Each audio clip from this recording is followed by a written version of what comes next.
తిరుపతిలో దోపిడీ దొంగలు హల్చల్ చేస్తున్నారు. రేణిగుంట రోడ్లోని భార్గవి ఆటోమొబైల్ షోరూంలోకి మాస్కులు ధరించి నలుగురు దుండగులు ప్రవేశించారు.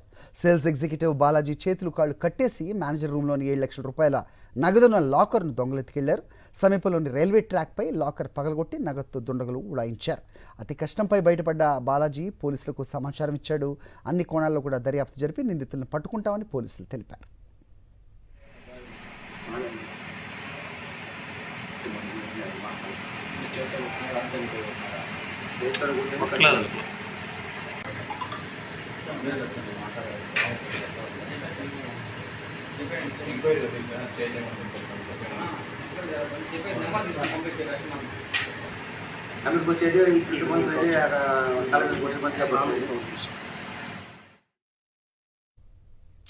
మూవింగ్ ఆన్, సంగారెడ్డి జిల్లా జిన్నారం మండలం పారిశ్రామికవేడ ఐడిఏ బొలారంలో ఓ దొంగ ఏటీఎం చోరీకి ప్రయత్నించాడు. ఏటీఎం మిషన్ పగలగొడుతుండగా అలారం మోగటంతో ఆ దొంగ అక్కడి నుంచి పరారయ్యాడు. ప్రస్తుతం దీనికి సంబంధించిన సీసీ ఫుటేజ్ వెలుగులోకి వచ్చింది. పోలీసులు కేసు నమోదు చేసి దర్యాప్తు చేస్తున్నారు.